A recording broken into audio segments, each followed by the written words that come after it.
Let's dive into an amazing Isekai where our main guy, Ben, wakes up totally lost in a bright room. A lady named Lei, dressed like a priest, sits right nearby. Then she drops an absolute bombshell. Ben had lost his life back home, and the gods brought him here to save this new world. At first, Ben thought it was just some huge hilarious prank. To prove it, Lei magically floats a water ball in midair. Ben still totally doubts her, calling it a neat magic trick. Things finally click when he spots her long, pointy ears. He actually reaches out and touches them to make absolutely sure they are real. Lei explains with a smile that she is an elf, or basically the closest thing to one. She also points out Ben is naturally speaking a completely different language right now without even realizing. That totally convinces him. Lei reveals this world is in extreme danger. The gods summon Ben and his classmates because magicless humans often unlock insane hidden power here. Ben has a huge choice. Take some basic cash to survive totally solo, or join the epic fight for rewards like crazy power and massive status. Ben decides to stick around, mostly because he absolutely refuses to be too weak to survive this epic second life. Now watch closely. To check his true potential, Lei makes him put a tiny energy drop on his metal status card. His results are totally weird. His magic talent is the absolute worst Lei has ever seen, but his magic resistance is unbelievably high. His physical stats are completely average, except for awesome stamina. Instead of epic combat moves, he unlocks blessed skills for crafting, enchanting, and intense focus.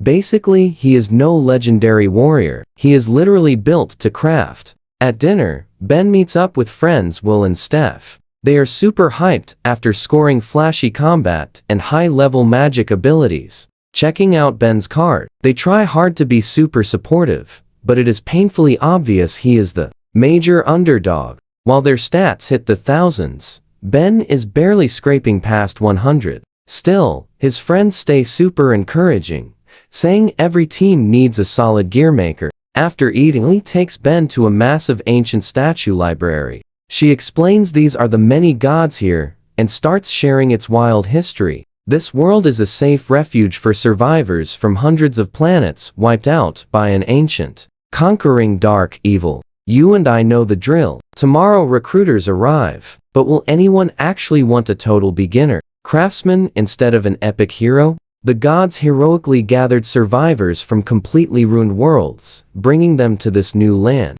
to rebuild. To prepare everyone for future incoming invaders, the gods created an epic status system to help everyone grow stronger and level up. Ben discovers he is just one of about 200 heroes brought over from totally different, awesome universes. These brutal invaders are expected anywhere between 3 and 20 years from now, so there is absolutely zero time to waste. Lei, our kind priestess guide, takes him deep into the library to really research his new abilities. Since Ben has a totally broken translation skill, reading is super easy. He flips through books on common, rare, and high-level skills. He learns his cool enchanting skill lets him fuse his own resistances right into items though the power scales with his level. He also discovers focus, a super rare skill that is hard to unlock but insanely easy to max level up. Ben realizes most epic combat and magic moves are totally out of reach since his low stats miss the crazy requirements. He decides to aim for dismantling, which will let him easily carve epic crafting materials from monster drops. While deep in study, Lei takes him to a special shiny crystal room to officially choose his brand new job. His only option is apprentice craftsman. Picking it, a loud system voice booms right inside his head, announcing his role and sweet stat bonuses. Lei explains he must hit level 99 to unlock way better jobs, and that takes a solid year of serious, non-stop grinding. The next day is rough. Nation reps arrive to recruit all the heroes, while his classmates score amazing super offers absolutely nobody wants. Poor Ben. His skills just seem totally useless to them. Even with Steph and Will defending him, Ben feels like a massive, complete reject. The kind church leaders, Lei, and an awesome lizardman named Father Yan tell him he can stay there as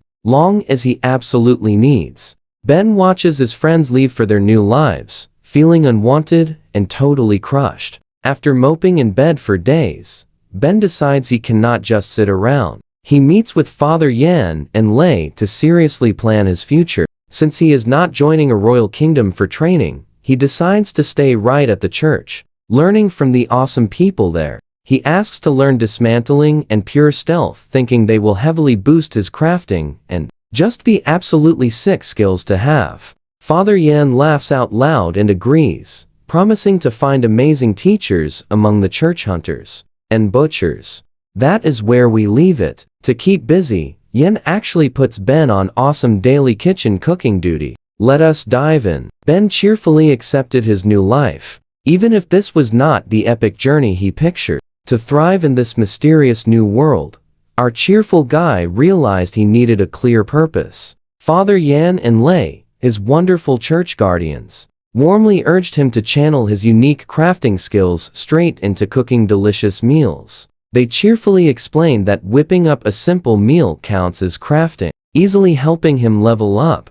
Deeply moved by their genuine care for his future, Ben excitedly dove into his daily lessons with absolute passion. But during one incredibly dry history lesson with Lei, the poor guy was barely staying awake. Just as his eyes fluttered shut, a bright screen popped up. His focus skill actually leveled up. Boom! Everything became crystal clear. Suddenly, he felt energetic enough to study for days without crashing. Lei laughed, teasing that her lecture must be insanely boring to force a survival level up. Though secretly, she was incredibly proud of his rapid progress. Her fun way to celebrate, slapping him with a huge surprise test the next day. For months, Ben cheerfully crushed a strict routine of cooking, studying, and crafting. His hard work finally paid off, unlocking the exact beginner skill levels he desperately wanted. The church felt incredibly warm and safe, but our bold hero knew it was finally time to explore the world. Lei was super worried about his departure. However, Father Yan offered a firm handshake and an amazing parting gift. Enough money to easily last him a full 6 months. Plus, a ride with Tai, a quirky, bird-like traveling merchant who had an absolutely hilarious obsession with collecting shoes. Watch closely now. While snoozing inside Tai's carriage, Ben got pulled into a wildly mysterious dream. Floating in a dazzling blue void, he faced a massive silver cube. It introduced itself as Myriad, a mysterious god with literally 0 followers. This lonely deity was desperate, begging Ben to become his very first believer. Ben felt skeptical, since gods rarely recruited directly, but Myriad sadly explained he was fading into nothingness and desperately needed absolutely anyone. He claimed to be the united soul of an entire race, choosing to merge together rather than face total defeat.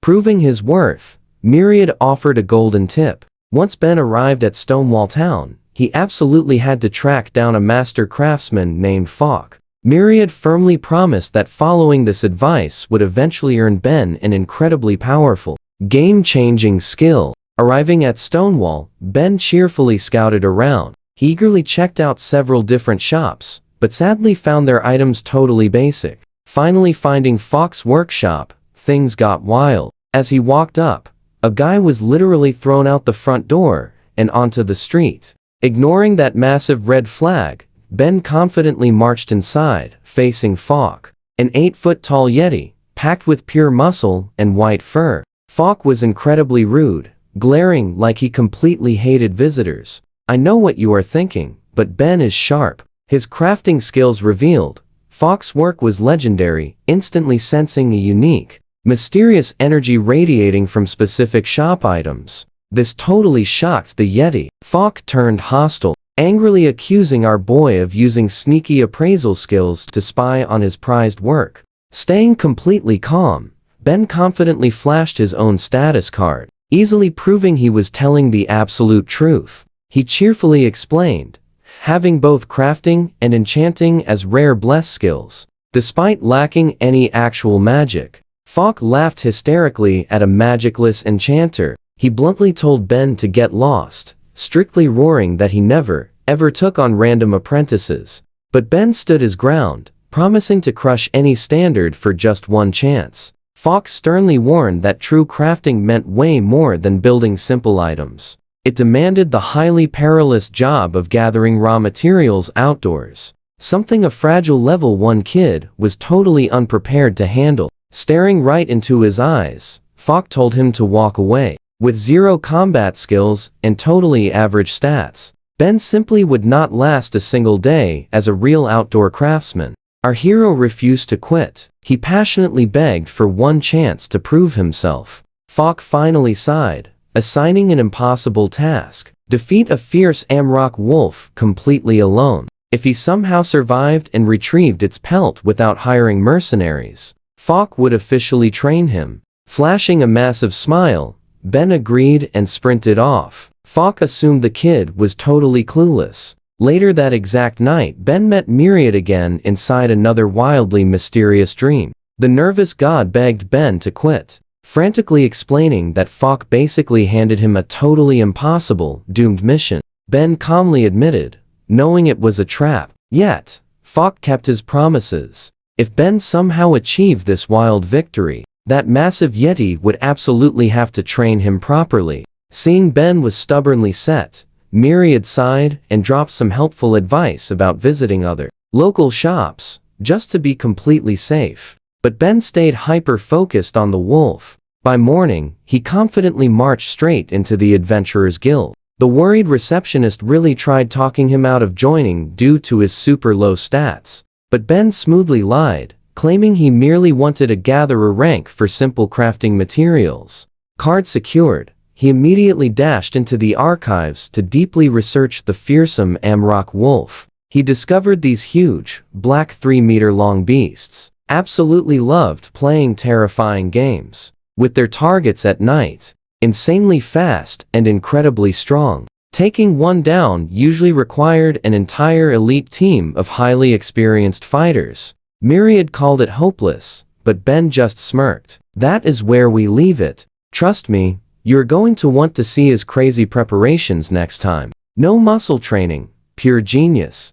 Stick with me here. He dug a massive pit, carved sharp wooden spikes, and used his basic enchanting magic to make those tips incredibly sharp. He built a campfire, tossed some meat as bait, and cleverly rigged up a red cloth to look exactly like a fake person. Hiding high up in the branches, he patiently waited. The wolf finally showed up, and man, it was huge and terrifying, just like the books. Spotting the fake person by the fire, it leaped in for a strike. But the exact moment it landed, the ground completely collapsed. The beast tumbled right into his massive pit, landing directly on those spikes. While it thrashed around, Ben dropped 2 gigantic boulders from the tree, completely smashing the monster. Game over. Playing it incredibly safe, Ben stayed hidden until dawn, collected the wolf materials, and marched back to town. Strolling into Fox's shop, covered in pure grime,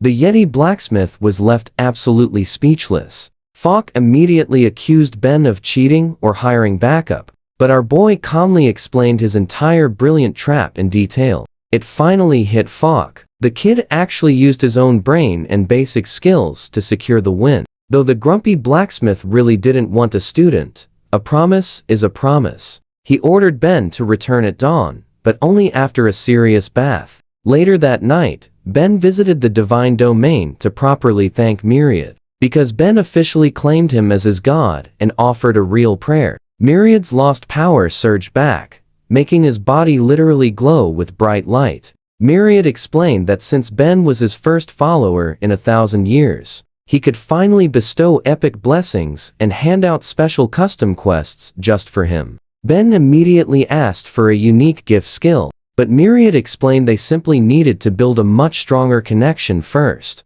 So with a grumpy teacher and a glowing god backing him up, Ben's journey officially kicked off. Myriad quickly handed down his very first divine quest: recruit 5 new loyal believers. If Ben succeeds, his job level will skyrocket by 6. Now watch closely. Ben doubted this weak, unknown god, but happily accepted the challenge anyway. Why not? There were absolutely no time limits or penalties.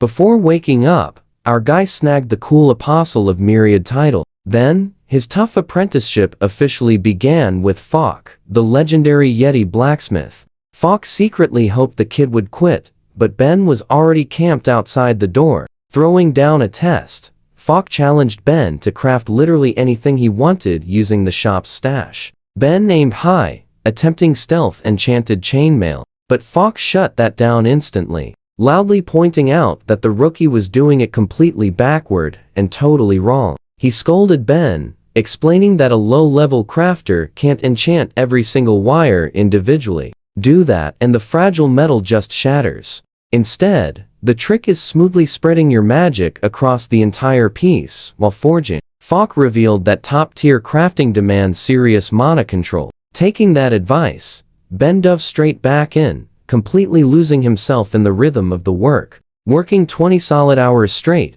he finished the whole chainmail suit by midnight. Honestly, Falk was genuinely impressed. The kid flawlessly forged a lower common item on his very first attempt. For a total beginner, that's unbelievably rare, breaking down the rarity tiers from common up to mythic. Falk warned that forging high-level gear requires literal centuries of hardcore practice. By day 2, things escalated. Falk dropped a bomb. Ben wasn't just swinging hammers. He had to master the crazy art of alchemy too. Why? Because alchemy perfectly preserves the raw magic inside monster drops, like teeth and tough scales, before fusing them into epic weapons. But there was a catch. Ben had to buy his own supplies, and eventually, step out and hunt his very own terrifying monsters for parts. For his first real lesson at the forge, Falk declared that Ben simply had to craft his own custom tool. You probably guessed a hammer, right? Nope,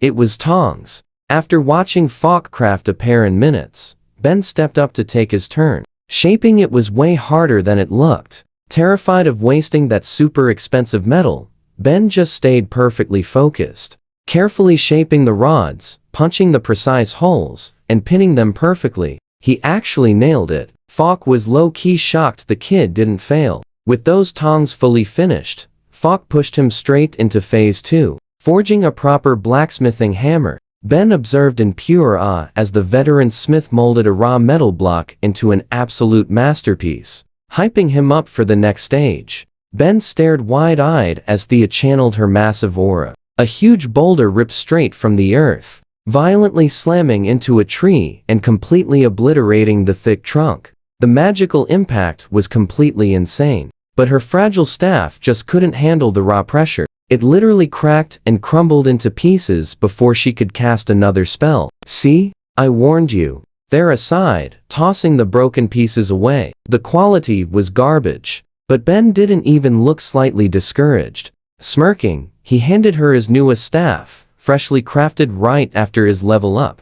Give this one a shot. I actually used a totally new mixing method for the bone paste. It handles mana flow way better. She grabbed it, instantly feeling a solid difference in the overall balance. Blasting another stone projectile, then one more, the staff held totally firm. She looked at it, clearly hiding a hint of genuine surprise. Okay, this is actually decent. Feels way smoother. Good to hear.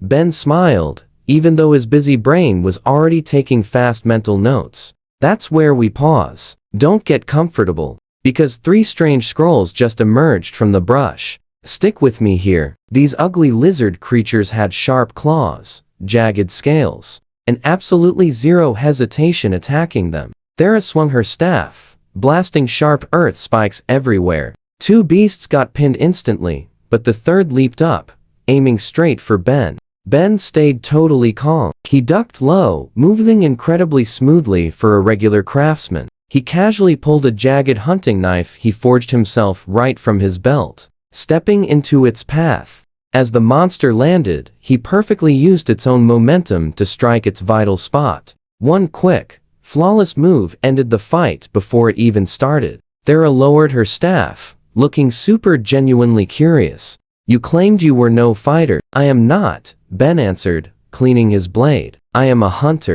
Big difference. I avoid standing right in the middle of brawls. but I definitely know how to handle a beast getting too close. They spent the next few hours completely clearing the area. Ben's crafted staves performed way better than expected, surviving multiple wild encounters without breaking down. While Thera focused on dropping the heavy magical hits, Ben safely handled the monster dismantling, expertly saving all the best materials for his beloved workshop. As the sun finally started setting, they headed toward town. The silence between them felt way less awkward than it did earlier. "You are not as useless as I thought," Thera admitted, reaching the guild to turn their quest in. Ben laughed. "I will take that as a compliment. See you same time tomorrow." Thera paused and gave a slight nod. "Exactly 1 hour past sunrise. Make sure you bring plenty more staves. We are definitely going deeper into the woods next time." Ben watched her walk away,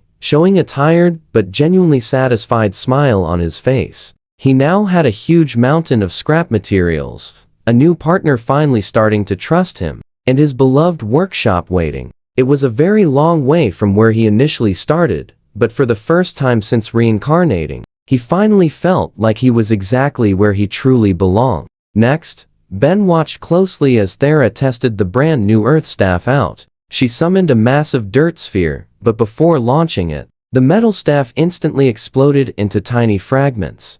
Thera complained it was useless, leaving Ben realizing he had a pretty massive problem ahead. He stayed optimistic, suggesting she try a way smaller spell. Thera got defensive, admitting that actually was the smallest spell she could ever do. His system guide explained something crazy. Thera actually possessed unlimited mana, but absolute zero control. She desperately needed a crafted staff just to safely channel anything. When Ben told her to try magic tool-free, she accidentally lifted miles of dirt before it all just hilariously crashed right back down. Now pay attention. She was a powerhouse lacking a steering wheel. Ben dug deeper, discovering Thera had been hiding the truth from absolutely everyone, including her uncle Falk. Most of the crafted staves she used barely even lasted for 20 tiny magical shots total. She had been carefully hoarding her magic just to survive the long week. Ben quickly realized his current crafting level was not strong enough,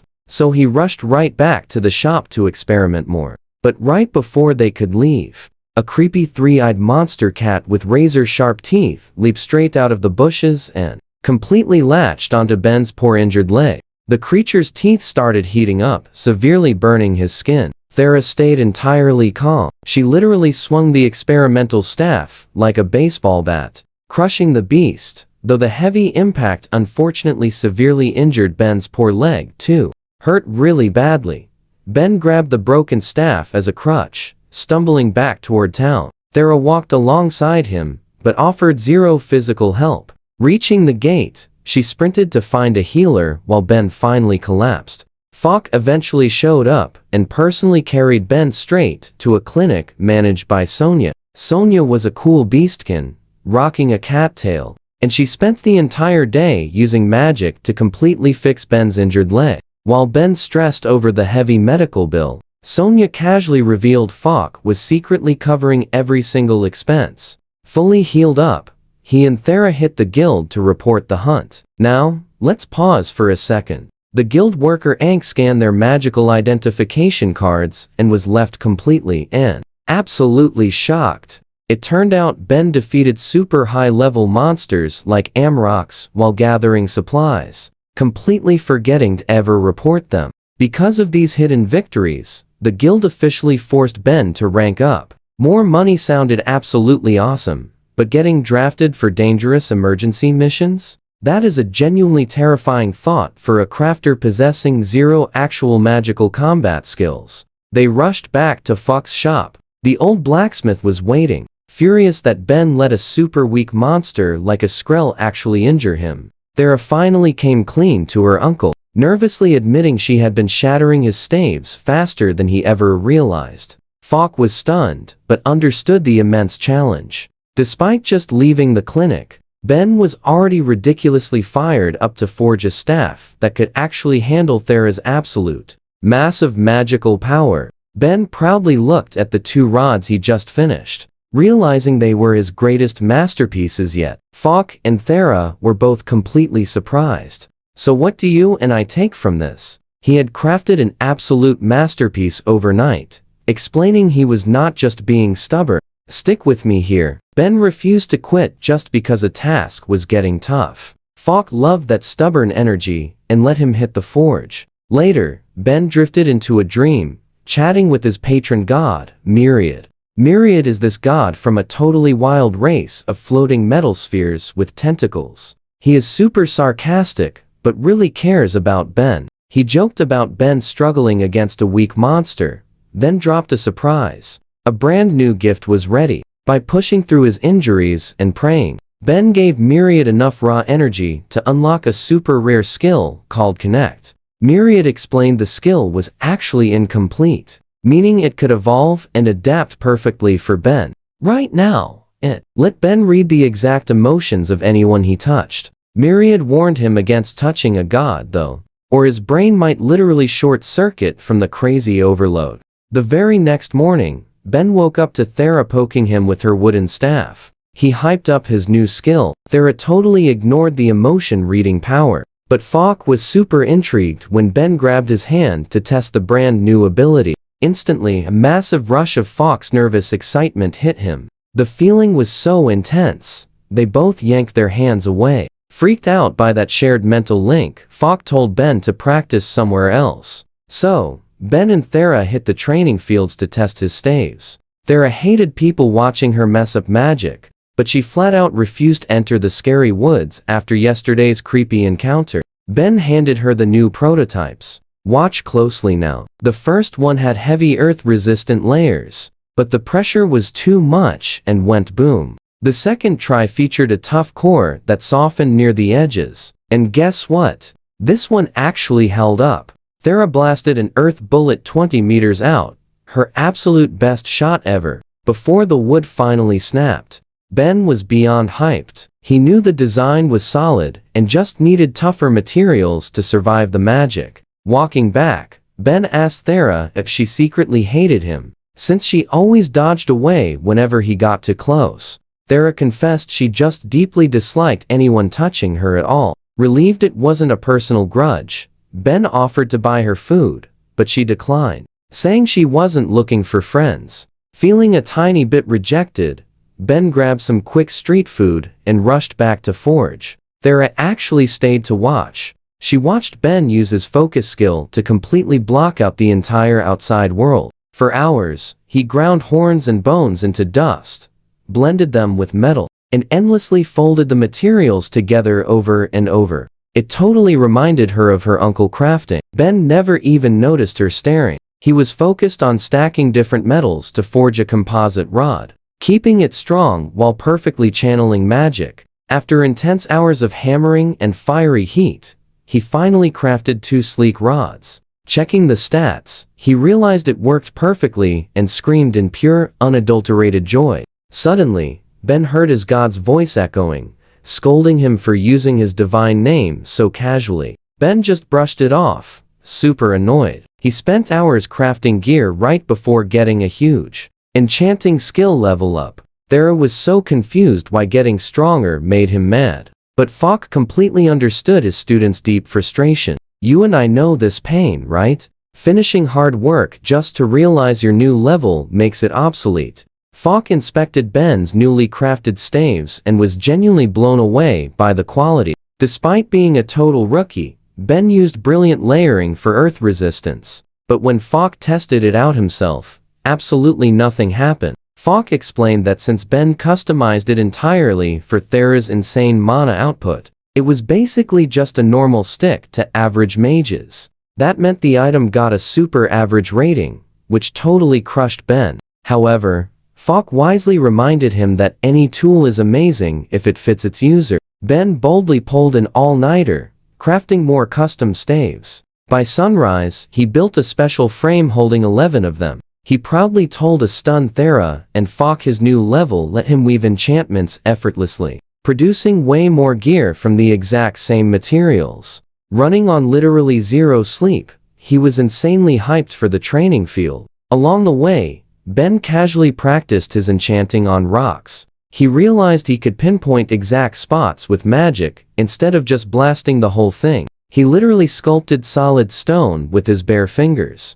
When Thera asked why he worked so intensely, Ben smiled, admitting it was just pure fun. Thera, however, felt massive pressure to grow stronger because a huge global conflict was brewing. Very soon, she accidentally mentioned her dad watching his world vanish, but clammed up. "Trust me, you and I need to remember that huge clue. Stick with me, you and I are about to watch their epic magic training totally succeed." Thera finally managed 2 solid blasts from one single staff, without shattering it. It was not the 3 shots Ben originally wanted, but hey, it was still an absolutely massive upgrade. Suddenly, their training got interrupted by a super annoying group of adventurers, led by a 4-armed guy. They started talking trash, warning Ben that working with Thera would just get him completely eliminated.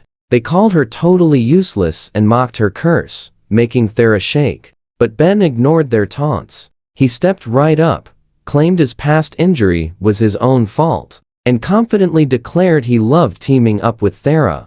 Walking away, he checked on her. Thera quietly thanked him for defending her, but she still felt super hesitant. She asked if he wanted the truth about her deeply whispered curse. Ben simply smiled, saying rumors meant absolutely nothing to him. He only judged people by his own experiences, ignoring random toxic gossip. So, they officially teamed up, even though Thera still worried her dark reputation might ruin his vibe. Ben shrugged it off. People called him useless his entire life, so petty gossip did not scare him anyway. Before leaving, he handed her a beautiful little stone carving he made of her practicing her epic magic. It was a super sweet gesture, showing he truly noticed her hard work. Next day, Ben revealed his plan. Instead of rushing in, he used his brilliant past experience as a super clever trapper. He had Thera use magic to dig a giant pit. Then, he carved a ramp and lit a fire.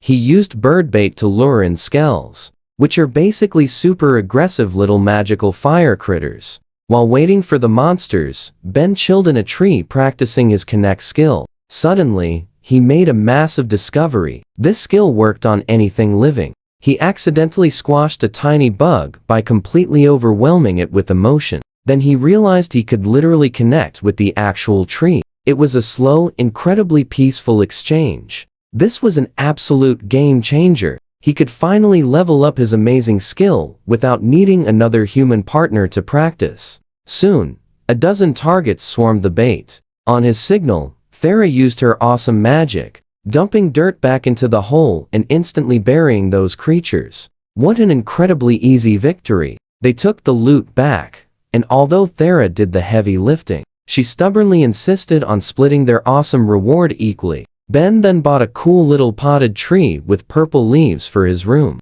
planning to secretly train his amazing connection skill indoors. Watch closely, things are about to get incredibly dangerous. His god, Myriad, suddenly warned him about a tall, cloaked figure tailing him with a blade. Ben desperately tried staying calm, heading toward a packed street, but the creepy stalker closed in. Following Myriad's warning, Ben sprinted, pushing his absolute limits. He finally reached a super crowded plaza, forcing that sketchy attacker to retreat. That was a massive wake-up call. Carrying flashy magic staves made him a target. Ben stayed incredibly focused. Now, he reported the crazy incident to guards and locked up the shop tighter, but this scare totally could not stop him. He kept hunting alongside Thera, leveling his crafting. He even upgraded his dismantling skill after processing so many captured monster materials. Eventually, boom, he invented a totally new way to help Thera train magic, though she still felt their clever traps were basically cheating. You and I both know staying safe beats fighting fair. Thera simply sighed, fully realizing that arguing with Ben was completely pointless. For 2 whole weeks, he crafted clever traps specifically so she could practice her epic magic. They found a crimson elk caught inside. Although the sneaky beast used dark magic, Thera bravely pushed past her nerves, completely finishing it off with one massive magical spell. That magical blast was so incredibly strong, it completely obliterated the target. Ben laughed, joking he definitely would not get crafting materials from that ruined pile, but he loved it. He reminded Thera that leveling up her magic mattered way more. Over this past month, these two became an absolutely unstoppable team, effortlessly taking down high-level monsters together. Since Thera was heading to her clinic job later, Ben invited her to see his brand new crafted items. Thera looked super confused seeing toys instead of epic weapons. Ben cheerfully explained he wanted to try something completely new for locals. He proudly revealed a frisbee, tricky balancing toy, and a yo-yo. Ben flawlessly demonstrated the yo-yo, making those loops look incredibly easy. Thera nervously tried it out, and after failing slightly, she finally caught the rhythm. She was actually smiling and having fun. A truly rare feeling for her. Ben sweetly gifted her the toy. She shyly accepted. Before leaving, his cool boss Falk pulled her aside. Falk looked seriously worried. Ben was not sleeping and clearly hiding some deep, unspoken emotional pain. Falk asked Thera to watch him while he was away. So what do you and I think? This truly wonderful team is definitely just getting started, right? Let's jump right in. Next morning, Thera met Ben to help set his market stall. She noticed he looked totally exhausted, with hollow eyes, but he quickly slapped on a huge, completely fake smile the second he saw her. As they set up, Thera noticed small stone sculptures Ben carved of weird animals. One looked exactly like a massive creature with a long nose. An elephant. Thera finally asked what was really wrong. Ben sighed deeply, admitting he felt incredibly homesick. Missing his brother's birthday hit hard, making him miss his family. Thera cheerfully suggested he go visit them, but Ben went completely, uncomfortably quiet. He revealed his biggest secret: he was human. A legendary soul summoned from another world after passing away. Thera was absolutely stunned. Ben wasn't just far away from home, he was permanently gone to everyone he ever knew. He would never see his family again. Ben tried playing it off with a goofy smile, claiming he loved learning magic here, but admitted it still got super lonely sometimes. A wave of heavy guilt hit Thera. She suddenly realized how much he struggled while she kept pushing him away. Thera hesitated, feeling doubtful. Falk had insisted Ben was a great guy, making her seriously wonder if she should finally open up about her own mysterious past. But before she could speak, Ben casually changed the subject to their shop. Trying to attract customers, Thera started playing her lute. She was incredibly talented, and the music actually made Ben's mood brighten. The morning dragged on. Their little stall struggled, and Ben felt super annoyed that his awesome hand-carved statues weren't selling. Most adults totally ignored them, and parents kept pulling their kids away. Killing time, they played a makeshift frisbee game. Ben felt pretty guilty about sharing his heavy life story earlier, especially since Thera seemed awfully quiet and really uncomfortable afterward. Thera suddenly muttered she should leave, convinced people were totally avoiding the stall because of her. Ben absolutely wouldn't hear it. He genuinely enjoyed her company, insisting she shouldn't ever let random people's opinions stop her from living her best life. That finally made her smile, and she decided to stay. Watch closely now. Peace shattered when Sko, a four-armed guy holding a massive grudge against Thera, appeared. He aggressively harassed them, warning Ben to run before ending up crazy like her past partners. Ben tried acting professional, but Sko just absolutely refused to drop the issue. Finally, Ben completely lost patience and openly insulted him. Sko furiously lost his temper, slamming all four hands onto the table, instantly breaking the legs and completely smashing Ben's poor statues and toys. Dodging a physical brawl, Ben smartly yelled for the guards right away. A guard quickly arrived, carefully listening to both sides. Sko weakly claimed it was an accident, but the guard totally ignored that. He ordered Sko to pay for every broken item. The final total came out to a ridiculous sum. Sko's female teammates were forced to pay the massive debt using their own funds,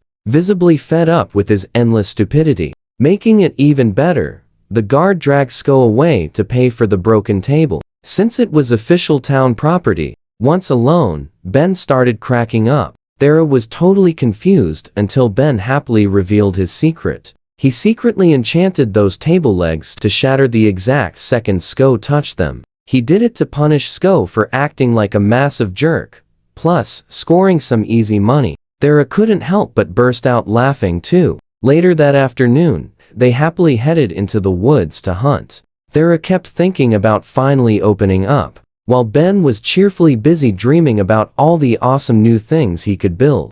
As his crafting skills leveled up, the god Myriad suddenly shouted inside Ben's head. "You and I both know trouble was coming." Myriad warned a tamer was hunting them. No questions asked, Ben grabbed Thera, yelling they had to run, sprinting intensely through the trees. Myriad nervously explained, the tamer had been watching them for days and was rapidly closing in. Right now, Ben quickly realized they wouldn't make it to safety in time. He told Thera to pray to Myriad quickly so the god could speak directly and guide her away safely if anything bad suddenly happened to him. When Thera heard about this mysterious tamer from Myriad, her face went pale. She realized she actually knew exactly who was following them. She confirmed the guy was definitely after her and likely intended to completely eliminate Ben too. Myriad went terrifyingly quiet, realizing this whole situation was way more dangerous than he originally thought.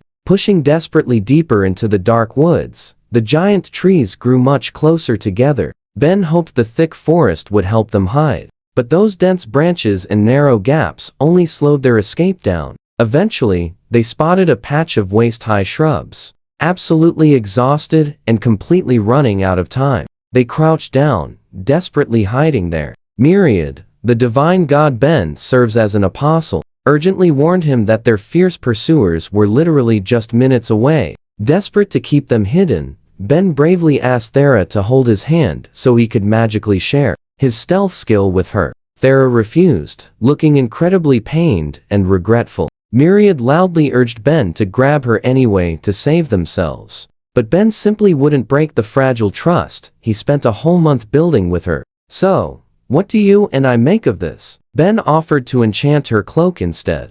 She warned her, unstable mana shattered enchantments, but bravely let him try. "Let's dive in." As Ben grabbed her sleeve to start, he felt a super weak enchantment on it. He ignored it, rushing the job, but his mana surged way too hard. The cloak completely shredded in his hand. Suddenly, Myriad's voice went absolutely frantic. The monster and Olir locked onto Thera and charged straight for her. Ben quickly realized the torn cloak was totally hiding her presence. With zero time left, he yelled for Thera to run while holding his ground. Terrified of fading away a second time, Ben's panic hit an absolute breaking point.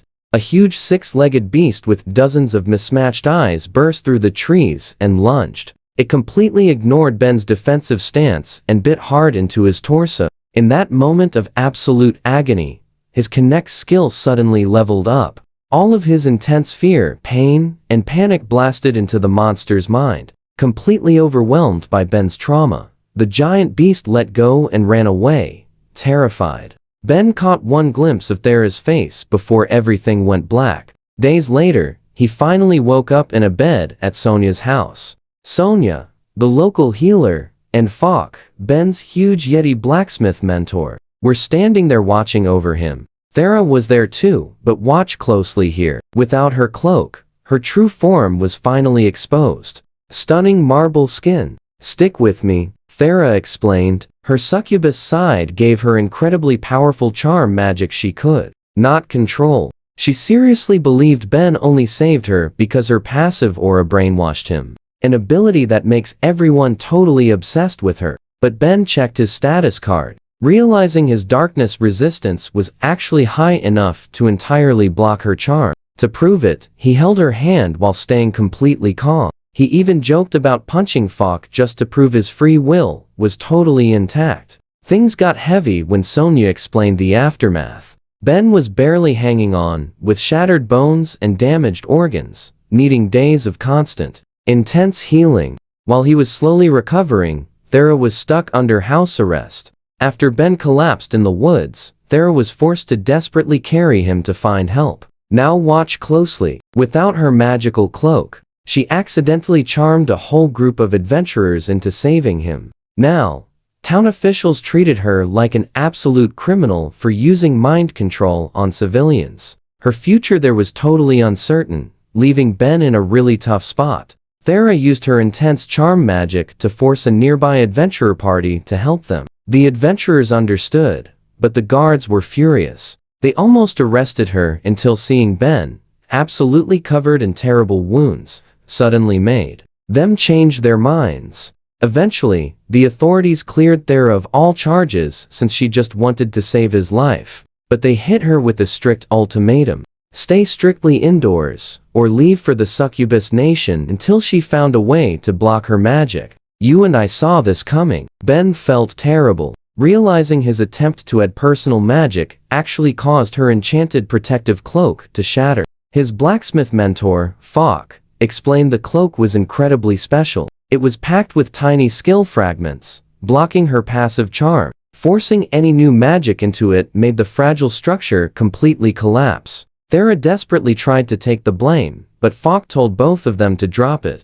The conversation quickly shifted to their insane recent attacker. Thera explained he was a creepy adventurer named Ran. He became dangerously obsessed with her after accidentally touching her and getting hit by that wild charm magic. The guild kicked him out for acting crazy, yet everyone unfairly blamed her, literally calling her magic cursed. Falk realized Ran obviously hired a master enchanter to help him tame that insanely powerful monster used during his brutal attack. Since Falk had to leave town for a client, he absolutely could not forge a new cloak immediately. So what do we make of this? Falk will teach Ben crafting instead. And Ben happily agreed, despite his broken ribs bringing absolute agony. Stick with me here. Before leaving, Ben awkwardly asked Sonia the healer to water his buddy Frederick. Turns out, Frederick is literally just a houseplant he chats with to practice his magic skills. They all gave him super weird looks, but let it slide.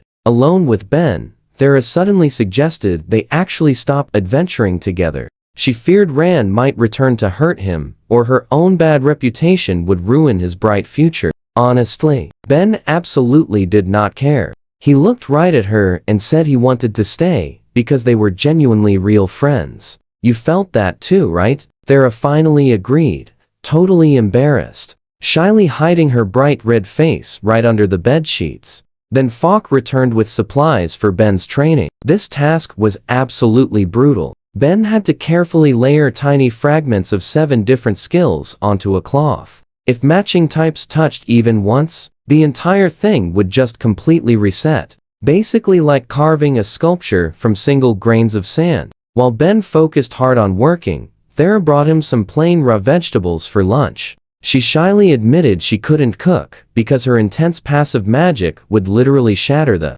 kitchen stove's enchantments. Ben laughed, offering to cook instead. Makes you smile, right? His broken ribs screamed with every single step, but he still dragged himself right into the kitchen. Cooking on that stove required absolute, careful focus, though. Stick with me. With his mana totally drained, one wrong move meant passing out. Burning her house down on day 1 of being official friends? Not a good look at all. Ben quickly figured out this meal was going to take some serious time. He had to stay very patient, letting his mana recharge while the food simmered. Sure, skilled crafters could just push their mana straight into ingredients to speed up cooking. But he wasn't quite there yet. Right now, his only goal was simply avoiding a total magical burnout.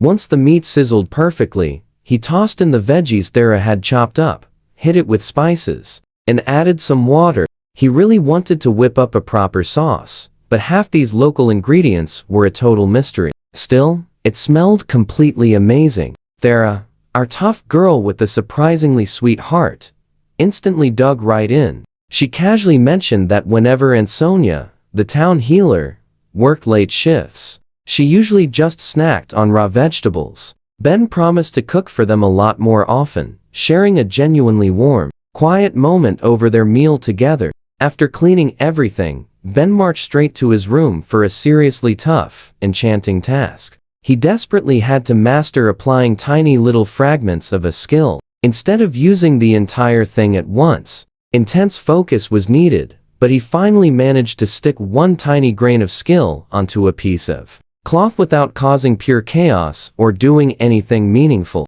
But yeah, his little practice run left 5 messy, magical stains on the fabric that needed removing. Wiping enchantments was super tedious, and actually drained way more mana than casting. But Ben's total pride wouldn't let him beg Teacher Falk for a fresh, new sheet of cloth. While grinding away, he noticed something huge. Placing skill fragments way too close together made them merge, totally ruining the entire enchantment process. Such a painfully slow, boring task. To save his absolute sanity, he broke the heavy work into smaller sections. Taking a quick breather, Ben reached out to Myriad, the literal god who made him an apostle. "Now pay attention here," Myriad finally answered, sounding totally stressed. The other gods were angrily chewing him out because Ben made Thera pray to him during a crisis earlier. "See, the gods here are super protective of their precious followers." Myriad talking to Thera totally looked like he was shamelessly poaching her from her own divine deity. Because of that giant mess, Myriad got strictly banned from recruiting Thera. Ben quickly updated his god on everything that happened while he was completely unconscious. He also asked if his god could track down Ran, their attacker, but Myriad gently explained he honestly wasn't all-seeing. He did, however, fully promise to keep a spiritual eye on the house to protect Ben. The very next day, Ben finished that practice cloth and joyfully prepped dinner for Sonia, saying a huge thank you for healing his deep injuries. While cooking, Sonia walked right in, completely shocked to see her patient walking around. Over a hot dinner, they started deeply chatting about Ben being an actual apostle. He openly admitted he only got that epic title because he is literally the sole person worshipping Myriad. Sonia was pretty skeptical about this totally unknown god, especially knowing Myriad's people once destroyed their own planet just to stop an invasion. But despite her lingering personal doubts, she kindly asked Ben to stay a few extra days with them. With Falk leaving and Rand still lurking out there, she absolutely wanted Thera kept safe. Ben happily agreed to stay. Then, Sonia dropped a surprising personal request. She had seen Ben's cool drawings and really wanted him to paint Thera's portrait. Thera absolutely hated sitting perfectly still for hours. But she finally gave in, just to make her aunt happy. Later that night, Sonia used her life magic to heal Ben one last time. Once alone, Ben pushed himself to finish his crazy, enchanting practice. By morning, feeling absolutely awesome, he studied advanced enchanting. He quickly realized his absolute biggest problem right now was totally a lack of skill variety. I know what you're thinking. He is totally new to this world, right? While locals had dozens of minor skills, Ben literally only had a few. To become a master enchanter, he desperately needed to find a way to learn brand new skills, super fast, or intensely grind his current ones to a massive, much higher level. Slumping heavily back in his chair, he fully realized the incredibly long road ahead of him. Ben figured that buying proper enchanting reference books would be super pricey, but totally worth the big cost. Mid-thought, his teacher Falk knocked loudly on the door. With Sonia working at the clinic and Thera hiding away in her room without her favorite cloak, Ben let the guy right in. Falk inspected the tiny piece of fabric Ben had worked on and was genuinely impressed. He happily told Ben it was time for the final step, a powerful spell called Conjoin. Ben had heavily studied it, feeling completely ready. Pushing his mana, he perfectly fused the magical fragments together, successfully finishing that small scrap of special material. Falk warned him not to celebrate too early, suddenly pulling out a massive, heavy green cloak. "Trust me, you and I will absolutely love seeing this real project unfold. It will take forever." Before Falk left, Ben quickly asked for solid advice on what skills make a much better enchanter. Falk basically suggested using a hammer in real combat to gain the wielder skill, which also massively helps at the forge. Let's dive right into non-affinity magics. These epic spells ignore a person's natural elements entirely, but they burn through massive amounts of pure mana.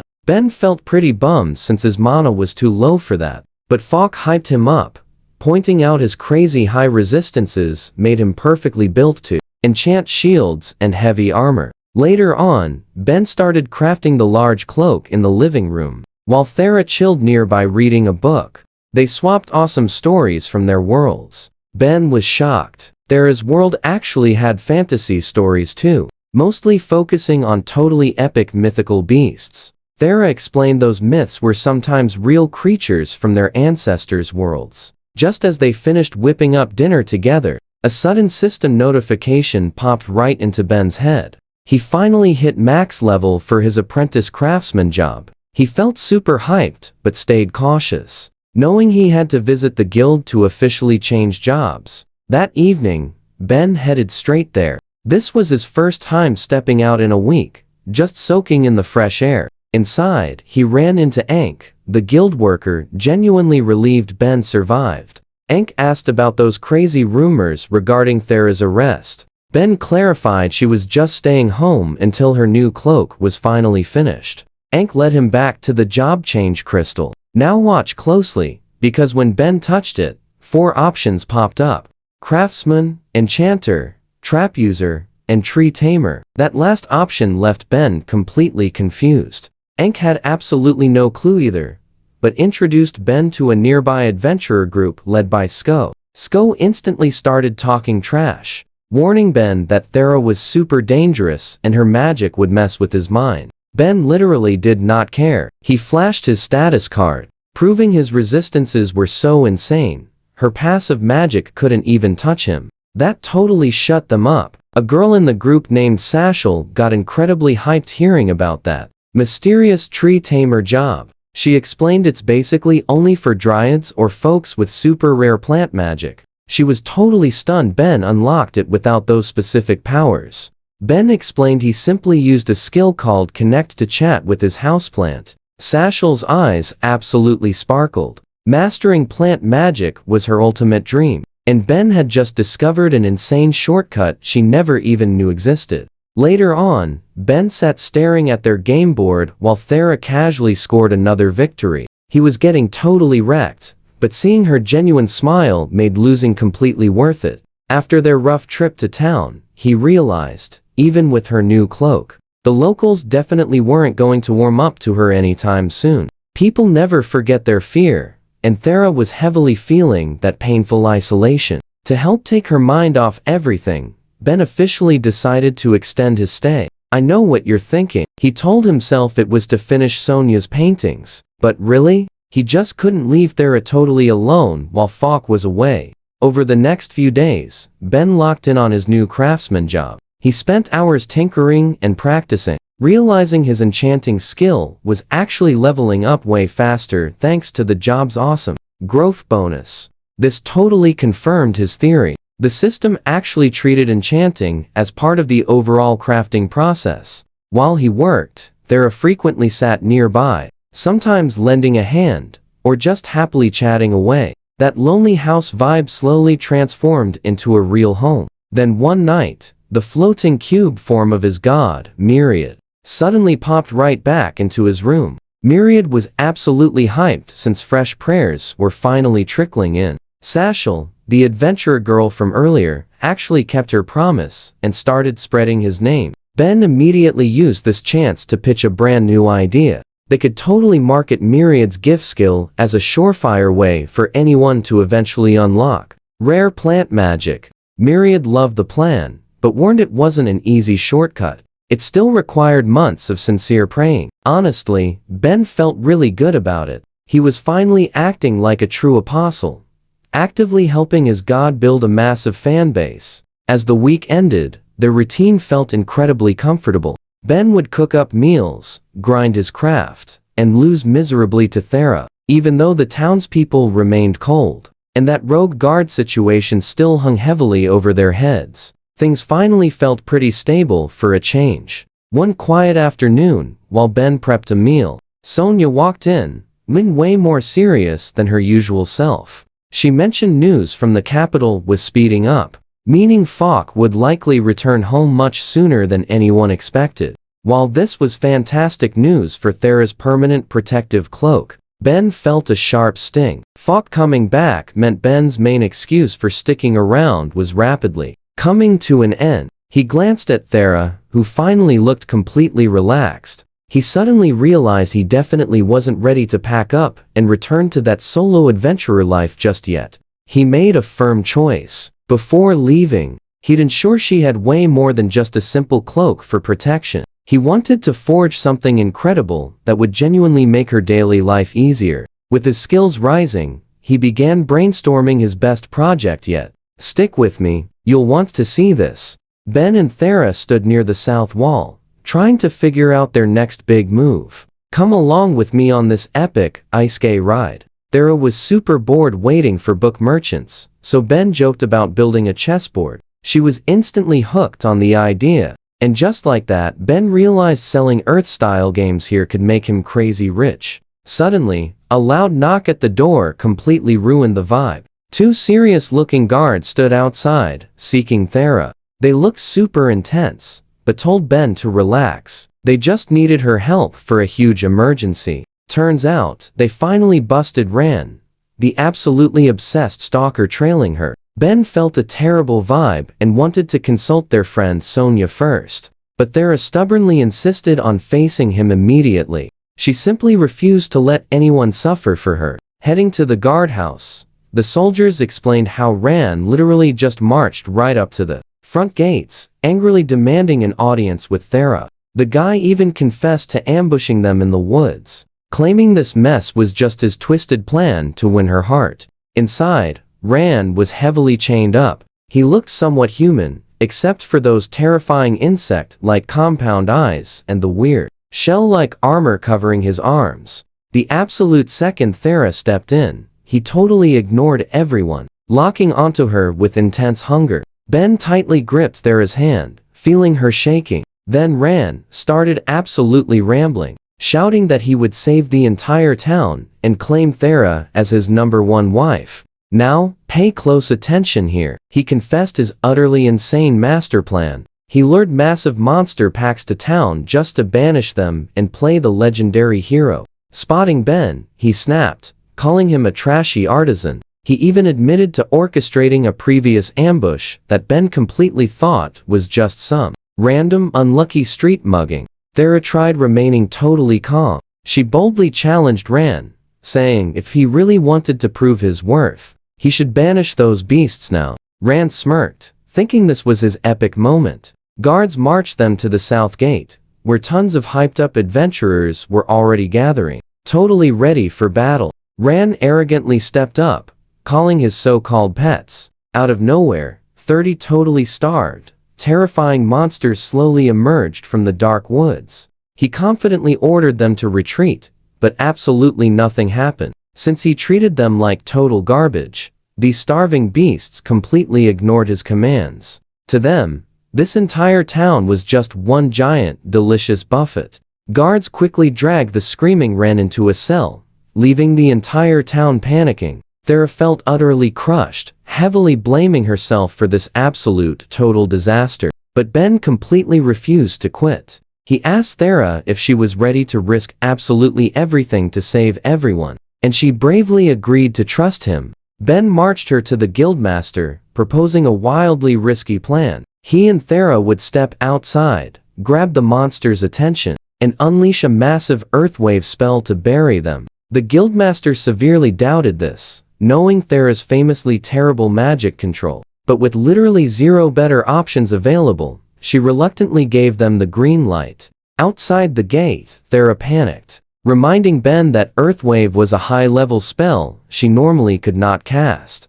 Ben explained her only issues were mana cost and magic control, not raw power. Firmly grabbing her hand and staff, he used his awesome crafting skills to reinforce the wood, perfectly stopping it from ever exploding under her magical pressure. Stepping closer to the beasts, Thera boldly ripped off her hood. You know what happens next. Her scent instantly pulled the entire hungry pack forward. Ben felt her huge mana surging like a tidal wave, threatening to overwhelm them. He focused every bit of his strength into stabilizing the staff completely. He felt Thera's fear spiking as monsters charged. He locked eyes with her, firmly promising she could actually do this. They waited for the absolute perfect moment to strike. Thera slowly gained control over her magic. As the monsters closed in, she unleashed an absolutely massive spell. The earth erupted into giant waves, swallowing those beasts in an ocean of dirt, and even cracking the town wall.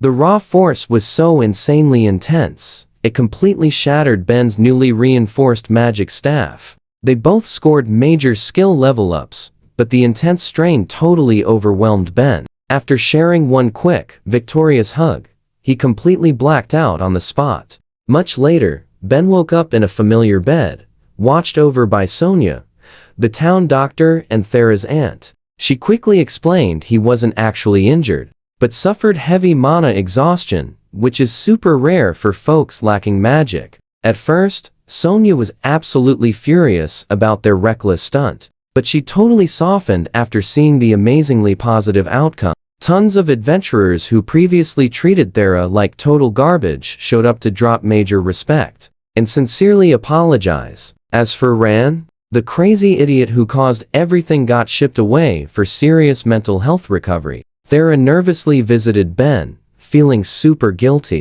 She confessed that after Ran got booted from the guild, she intentionally blasted him with charm magic, hoping it would scare him off for good. She heavily believed her wild power had pushed him completely crazy, triggering that massive monster raid. Ben totally refused to judge. He said she was just defending herself, promising to always have her back as a loyal friend. Wanting to cheer her up and test his upgraded skills, Ben asked to link with her. This time, his leveled up abilities let him manage her massive mana completely pain-free. He could even clearly hear her super faint inner thoughts. So what do you and I take from this? Well, he tried enchanting her shirt, but the power was too intense. So he stopped before totally ruining her clothes. They brushed it off, grabbing some dinner together. 7 days later, Ben hit the church library again. Lei, a super wise priestess, was teaching him all about this crazy world. Stick with me. Ben had zero magic, so his huge goal was becoming an epic tier craftsmith. Lei pushed him to worship a god for a free skill, but Ben straight up refused. He was still super salty that these careless gods dragged him into a world that was literally falling apart.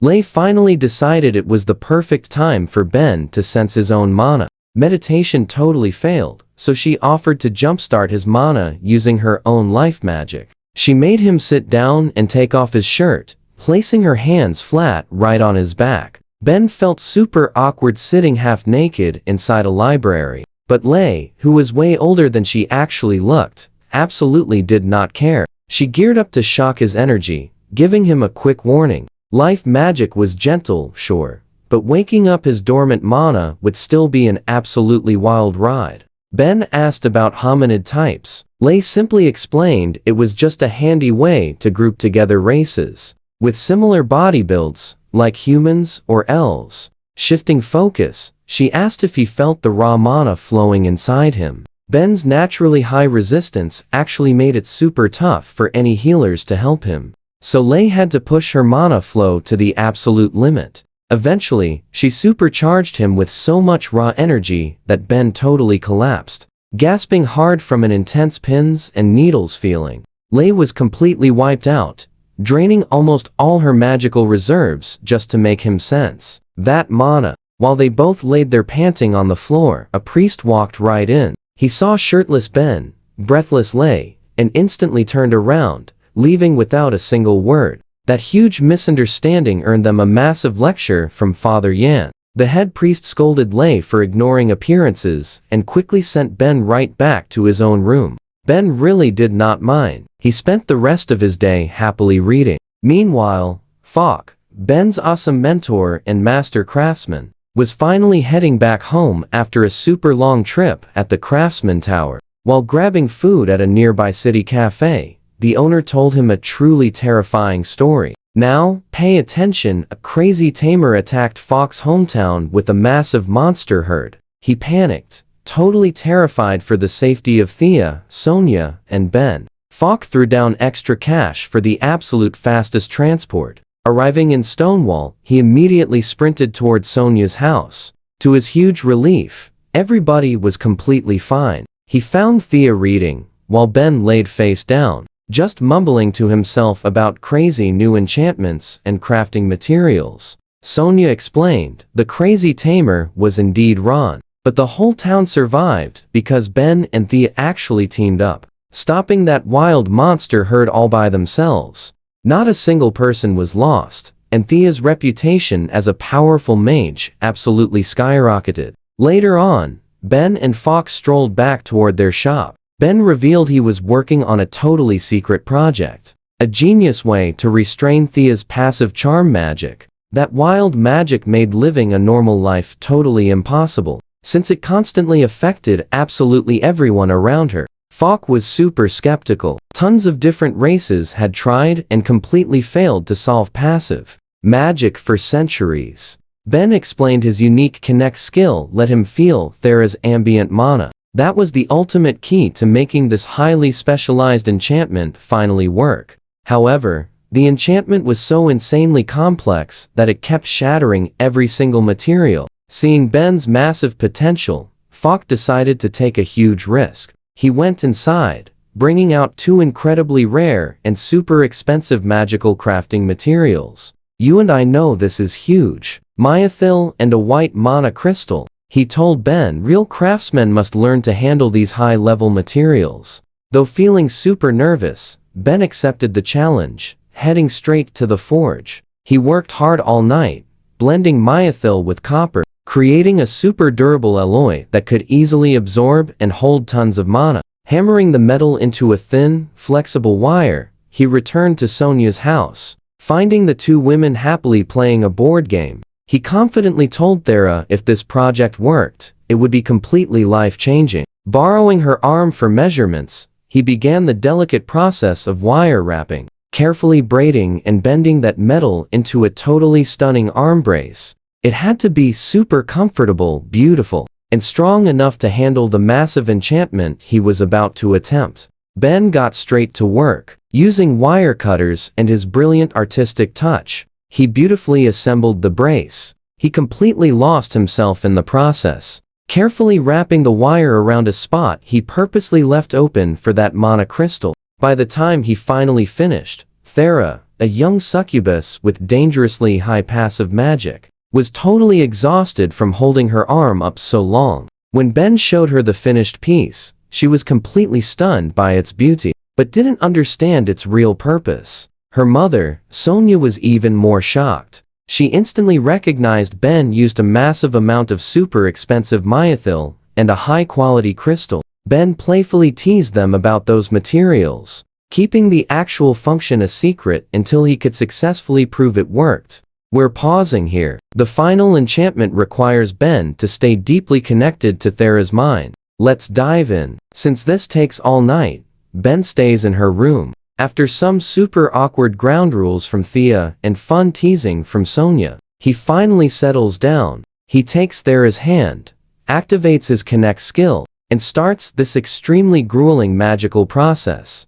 Skipping the standard enchantment, Ben tries something completely wild and experimental. He braids his mana into a complex monkey's fist knot, wrapping it right around her massive power pool to act as a filter. Her power is totally overwhelming, so he moves at a snail's pace to avoid draining his own energy. By sunrise, Ben is completely exhausted, but finally finished. Thea wakes up to find her mom and his teacher, Fox, watching them with huge grins. Fox brings over a pometer, a tool with wooden pegs that measures raw magical strength. To his massive disappointment, when Thea holds it, almost all the pegs fall. Her magic is still leaking. He totally feels like a failure. But Fox notices something Ben totally missed. One peg remains standing. This means Ben actually managed to block some of her magic, something absolutely nobody has ever achieved with just a simple tool. To test this theory, Ben tries it on Sonia. Since her magic is way weaker than her daughter's, the whole process takes 30 minutes. When Sonia puts the brace on, the pometer doesn't react. He has completely neutralized her charm magic. Fox is absolutely ecstatic. He explains, Ben just invented a revolutionary, cheaper, and faster way to block passive magic than anything currently existing. Now pay attention here. Ben thinks it isn't strong enough yet, but Fox sees the bigger picture. He tells Ben to get some rest so they can start running even more tests, planning to have him try again with his leveled up enchanting skills. They want to see if they can finally bring Thea's magic under control. After resting up, Ben returns to the workshop. He is ready to refine this invention and see just how powerful he can make these braces. Ben spends the entire night remaking Thea's enchantment. Thanks to his level up, the new version works even better. It significantly lowers her passive magic. It isn't perfect yet, but it proves that as he gets stronger, he can make her life normal. Completely exhausted, he tries sleeping, but his teacher, Fok, wakes him at noon, looking like a literal giant gorilla standing over him.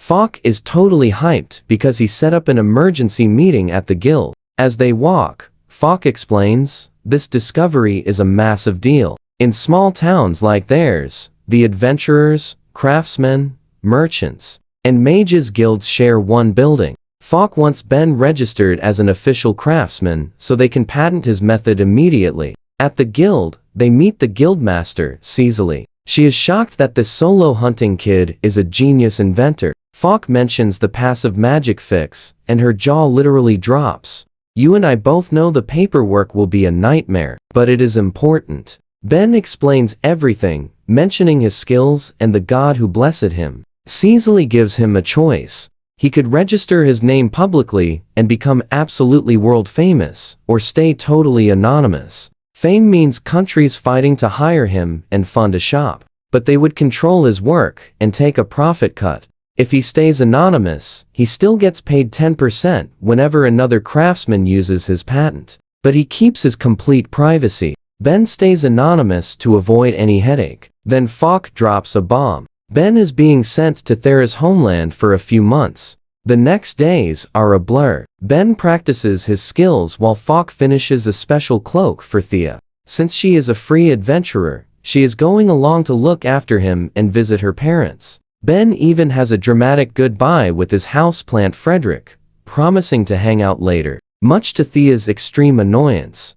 Before leaving, Ben gives Sonia a beautiful painting he made of her and Thea. Fok warns Ben not to let her parents suggest anything crazy, though Ben has no idea what crazy means for a Sukubi family. They travel a full week to Van Assel, a massive city with a transport gate. Ben is like a kid in a candy store, dragging Thera at every blacksmith shop to compare their work to Fok's. He realizes Fok is way better. At a shop, things get awkward when the owner offers them birth control rings. Thinking they are a couple, blushing like crazy, Ben quickly follows Thea right out of the store. Finally, they reach the massive metal gate. Stepping through it, Ben feels a huge wave of familiarity. They emerge into a vast blue void, filled with hundreds of gates, looking exactly like the realm where his god lives. Ben stands there in total wonder, staring at the endless space. The two of them are in a massive hall filled with glowing teleportation gates.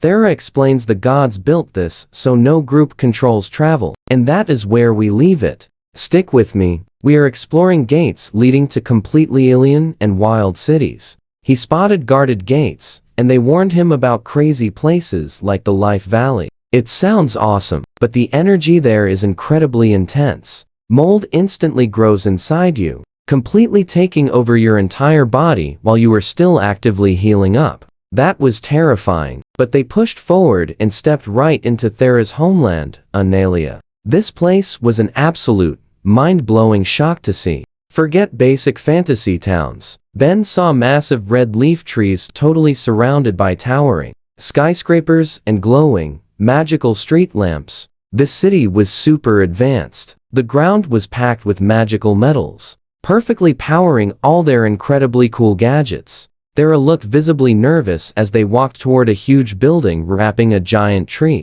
Before she could even explain, guards called her Lady Thera, leading them straight into a massive throne room. Sitting right there was a striking woman who looked exactly like Sonia. Thera's mom was actually Polinia, the literal succubus queen. Ben shocked everyone by instantly dropping to one knee with a totally flawless royal greeting. He smoothly revealed he already knew Thea was a royal princess, thanks to his intense church studies. Thea was super annoyed he hid it, but her mom, the beautiful queen, found it absolutely hilarious. Suddenly, Thera popped up beside Ben, acting super flirty. Bam! The real Thea smacked the fake with her staff. The fake was actually her dad, Abuse. A massive guy with literal marble skin who could easily shapeshift. The whole family sat down to chat, and Ben shared all the wild trouble they had recently faced. Abuse got furious, wanting to drop a literal meteor on their enemies.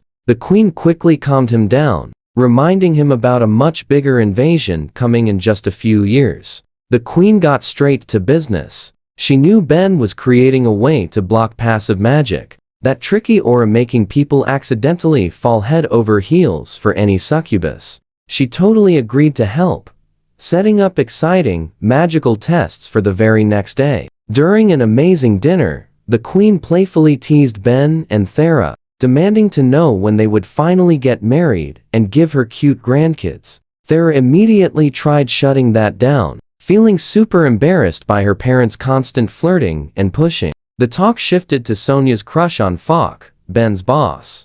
Apparently, Sonia loved him for years, but Falk was way too obsessed with his work to notice. Right then, two totally unexpected people casually walked straight into the royal room. One was Ben's old classmate, Carly, but the strange person beside her made Ben completely freeze in shock. Now, watch closely. Standing there was a literal gray alien straight out of our craziest Earth. Conspiracy theories. This creature, Globalgork, was instantly super rude, calling Ben a lowworlder. Carly quickly told him to stop being a massive jerk. Ben could barely believe this. In a fantasy world of monsters, he was staring at a literal, actual space alien. Ben's dinner with Thea and her parents suddenly turned completely and wonderfully weird. Turns out, the other summoned hero in this nation was literally an alien. Not just any alien, but a classic gray guy, straight from legendary Earth myths.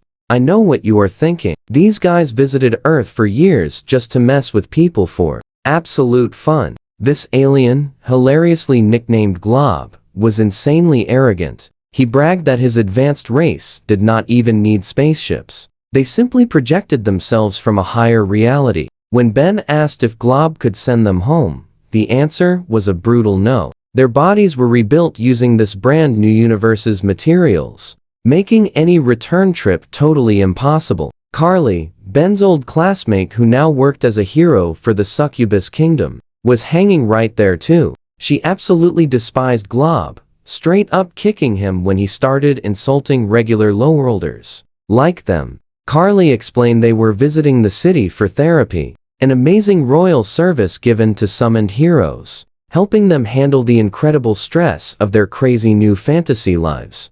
This hit Ben incredibly hard. While the other heroes got professional mental health support and royal pampering, he was left struggling completely alone as the one truly forgotten hero. During the meal, the queen noticed a gorgeous painting Ben brought as a gift. She was completely blown away by his artistic talent. Turns out, because of Thea's intense darkness powers, finding artists or workers who could even stand being near her was almost an impossible task. The queen explained that high-level resistance gear was incredibly rare and expensive. Ben was super surprised because his teacher, Falk, easily crafted an epic amulet. Plus, Ben's natural magic resistance was way higher than the average person. The stunning queen was so impressed. She instantly hired Ben to create more professional royal paintings for her. So what do we learn here? This incredible kingdom is insanely wealthy. Thea's dad, Abuse, an insanely powerful earth spirit, finally showed Ben his biggest secret: materialization. He literally pulled a perfect sphere of pure mithril straight out of thin air. He explained spirits are pure mana. They can create physical materials, but using too much magic could actually make their physical bodies vanish completely. That gave Ben a massive scare. Let's dive in. Ben was terrified he had put Thera in danger, but she promised her physical body meant she wouldn't fade away like her dad. After dinner, Thera led Ben into a massively luxurious guest room. Seeing that he was clearly upset, she decided to stay and chat. Ben admitted he felt jealous and self-pitying. Seeing Carly reminded him of everything he totally lacked: the solid support, the money, and the big recognition. Thera kindly offered to help him get a royal position, but Ben refused. He realized that despite lacking royal perks, he actually loved his Stonewall life with his friends and teacher. He honestly just needed some sleep to clear his head. That night, Ben's soul visited the divine tier to meet Myriad. The god was absolutely glowing with joy because Sashal, the girl Ben helped earlier, had finally started praying. Myriad officially had 2 followers now, which was a massive deal for him. He reminded Ben about their ongoing quest to find more believers, promising a huge job level boost if he succeeded. Ben had completely forgotten the quest, thinking it was just impossible. But with 2 believers secured, it suddenly looked like he might actually pull this crazy thing off. Ben sat down with his god, Myriad, discussing his latest progress. Now watch closely. Myriad worried Ben was overworking to ignore the stress of being summoned to this world, but Ben insisted he was just having fun. He had been leveling up his crafting skills super fast because he truly enjoyed it. Myriad, lacking experience with human emotions, decided to drop it for now, but firmly reminded Ben he was there to help. Meanwhile, Thera woke up feeling totally refreshed. Staying at her mother's place, she decided to wear her old clothes. Before heading downstairs, she grabbed a book about a legendary hero who sacrificed everything to stop a world-ending invasion. A servant called her down for brunch with Queen Polinia. Thera noticed the servant looking terrified of her unstable magic, so she put on a cloak to ease their fear. Even though Ben crafted a special arm to control her mana, regular people were still completely terrified of her. At brunch, Polinia noticed the tension and offered to fire the fearful staff. Thera felt guilty and asked her mom to give them breaks, but Polinia remained super firm about keeping only the best. To change topics, Polinia teased Thera about Ben, even dropping hints about a future marriage and grandkids. Thera was totally embarrassed, reminding her that Ben was human with a short lifespan, while she could easily live for centuries. Suddenly, powerful shadow spirit named Funa appeared. She was a master of dark magic. Sitting down to eat, Funa chatted about training a girl named Carly. Polinia then suggested checking on Ben, who is supposed to be extremely busy enchanting 40 protective braces for city staff. Polinia had intentionally given him this massive workload as a challenge, totally expecting it to take him several days. Reaching the workshop, they were absolutely shocked to find Ben already finished. He burned through the list in record time because his Connect skill leveled up, making the entire process faster. You and I love a power-up, right? He unlocked Hidden Mind, blocking others from sensing his thoughts. Super handy, since his own mind reading was growing. Ben was hanging out with Bruce, a spirit, trying to build a weapon from his old world, a gun. He had the metal tube and bullets ready, but he was completely stuck on the gunpowder. He specifically needed saltpeter, but neither his god Myriad nor the great spirit Bruce had ever heard of the stuff. Ben almost gave up on the crazy idea until Polinia suggested checking the city's massive crafting guild library. Excited about finding the missing ingredient, Ben grabbed Thera's hand and practically dragged her right out the front door. They spent hours exploring Analia. It was a beautiful city, featuring tall buildings blended into a giant forest, filled with street art and colorful clothes. Ben instantly went into full tourist mode, trying every snack and visiting every shop until Thera finally told him to slow down. Hoping to find gunpowder secrets, they headed toward the library. Thera led Ben to a small stone fence. While it looked perfectly normal to most people, Ben's mana sense made it look like an absolute masterpiece. Even with his low level, he could see incredibly complex magic woven into the stone. The enchantments were so dense and beautifully layered. He felt like he was viewing divine art. He was frustrated that his skills weren't high enough to fully understand the magic, but he promised to study it later. Then Thera dropped a bombshell. The fence was actually created by a god. That's where we leave it. This divine boundary was made by 2 gods to protect survivors when the Succubus world was destroyed. Stick with me here. Ben reached over the wall, suddenly hitting a totally invisible barrier. Thea warned him the only way past was entering the trial, but she totally advised against it, since so many people fall in there if they are not truly ready. She explained that while the area looked tiny outside, it was incredibly huge inside, and the entire nation had actually been built around this exact mysterious spot.